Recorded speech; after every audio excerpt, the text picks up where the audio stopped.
For those who believe in a post-mortem existence, the most important issue is what exactly survives death and lives on.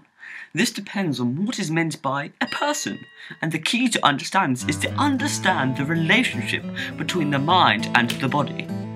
The monistic view is that the body and mind are linked together to form one entity, whereas the dualistic view is that the body and mind are distinct and separate entities, though each can influence the other. Eat that chocolate! Okay. In the monistic view, human beings are psychophysical unities. A person is made up of the physical body, which sleeps, walks, talks, and so on, and the mind, which determines mental behavior and characteristics displaying such qualities as intelligence and humor. No soul or mind is distinct from the body. This view is fundamental to the monotheistic concept of resurrection and central to the doctrine of Christianity. It is based on the notion that, at some future date, sometimes called Judgment Day, God, through an act of divine love, will restore the dead to eternal life in bodily form. The resurrected person is not the same as the one who died. He or she will have a spiritual body rather than a flesh and blood one, containing all of their memories and characteristics, which will endure forever. 1 Corinthians 15:52 reads, "For the trumpet will sound, the dead will be raised imperishable, and we shall be changed. For the perishable must clothe itself with the imperishable, and the mortal with immortality."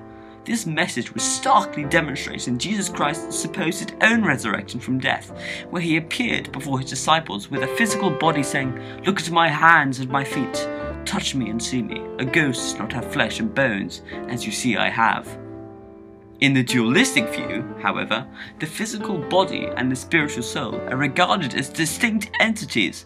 Gilbert Ryle, in The Concept of the Mind, spoke of the ghost in the machine. That is, the ghost of the mind is in the machine of the body. Dualism is closely associated with the philosophy of René Descartes, which holds that the mind is a non-physical substance. In a nutshell, the Cartesian view is that the souls are certain, but bodies are doubtful, so the soul is distinct from the body. Dualism is bedrock to the idea of reincarnation. Reincarnation is the belief that when one dies, one's soul is reborn in another body. A person that has lived before will live again in another body after death.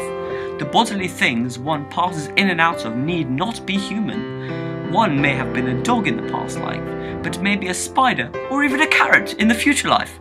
Some tribes avoid eating certain animals because they believe that the souls of their ancestors dwell in those animals. A person could even become his own daughter by dying before she is born and then entering her body at birth.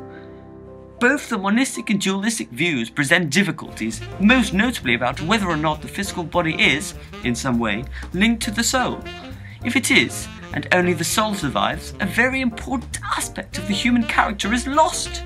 If both the body and the soul are needed for eternal life, then how can the empirical evidence of physical death be explained?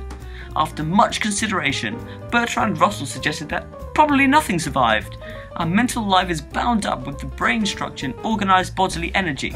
Therefore, it is rational to suppose that mental life ceases when bodily life ceases.